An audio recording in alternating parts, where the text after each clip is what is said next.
That's right. There used to be a house here,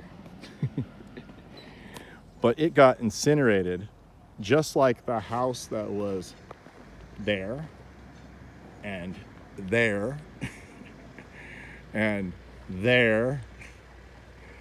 Looks like a few houses like that nice stucco house. You know, if you live in a fire area, let's not be building houses out of wood, exterior wood, shake roofs. Let's build stucco houses that have tile roofs and stucco on all sides, and even underneath the decks, stucco. Basically just no exposed wood. And if you must have an arbor, I guess you can have it, but I'm not sure if that's wood or not up there. Anyway, but yeah, I'm in the Silverado Country Club here, and we are looking at what used to be a home, but it got incinerated. Sure, it was a beautiful home. Wow, I shouldn't laugh at these things. I laugh all the time. Don't take it personally. But even though the house is gone, look at the plants. There's plants that are still here. Look at the redwoods over there. They got charred. I'm gonna make a video up the street on some redwoods. That one just got a little charred. Didn't lose its outer limbs and stuff. Didn't really get it too bad. This oak over here, Crocus agrifolia, it got its trunk charred pretty good, yet it didn't get too high in the canopy and kill the canopy so bad, and it's all coming back. But check this out. Check that out. Whoosh. Mr. Mediterranean fan palm got completely charred.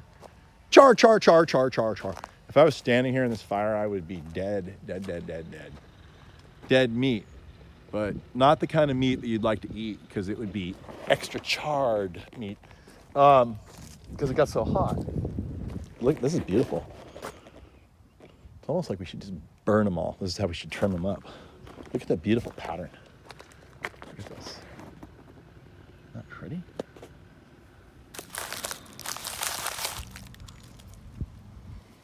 Yeah, that's really beautiful, actually. I have to take some still frame photography of burnt char chamaerops humilis. So this plant and your Mexican fan palm, yeah, they know how to deal with fire. No problema. They've been dealing with fire for thousands of years in their habitat. And, you know, it's a great way of trimming your tree. It burned off all the hair. Now you have this beautiful pattern. Look at the pattern. It's so pretty. It's almost like reflective a little bit. Anyway, so palms are probably one of the most fire retardant plants you could plant. So not only will they come back, if you live in a fire hazardous spot, you know, build your house out of concrete or whatever you got to do, sprinklers everywhere. But you can plant these palms and know that even if there's a fire, you won't have to re-landscape, or you won't have to re-landscape as much. And you can golf. Hola! And but here's the cool part. If these palms are totally clean, which these Washingtonias more or less were, the fire does not affect them at all. If these trees are totally trimmed, there's nothing to burn. So check this out. Look, this tree here is the smaller of the three. It was completely skinned up to this point. And then it had its bark, right? So the bark is what caught on fire. Now, if the trees are totally skinned, look, nothing. Let me emphasize that.